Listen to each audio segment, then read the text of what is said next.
আপনি এসেছেন? বসেন বসেন। ভাঙা, চেয়ারটা নিয়ে আয়। না না, আমি বসবো না। আচ্ছা, না বসুন। ভাত খাবেন তো? বাসি ভাত নিয়ে আয়। না না, জাস্ট খেয়ে এসেছি, খাবো না।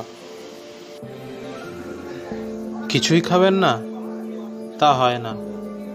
পচা দই নিয়ে আয়। না না, দই খেলে আমার ঠান্ডা লেগে যায়। প্লিজ, আমি খাবো না। তা কি হয়?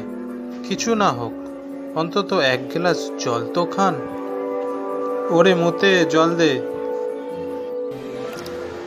আপনি থামুন মশাই। ইস, আপনি কিছুই খেলেন না, ভালো লাগছে না আমার। আমি চললাম, পরে আসবো।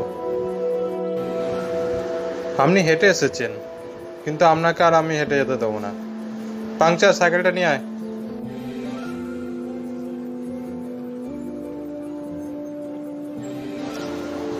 কি রে ভাই, কোথায় গেছিলিস তুই? আরে একটু বসুদেবের বাড়িতে গেছিলাম। কেন, কি হয়েছে বসুদেবের? আরে অনেকদিন ধরে ওকে দেখতে পাচ্ছিলাম না, তাই ওর বাড়িতে গেছিলাম দেখা করার জন্য। ও, তা ভালোই করেছিস। আর বলিস না, ও যেভাবে আমাকে অপমান করেছে না, আমি আর ওর বাড়িতে আর যাব না। কেন, কি হয়েছে? কি বলেছে ও তোকে?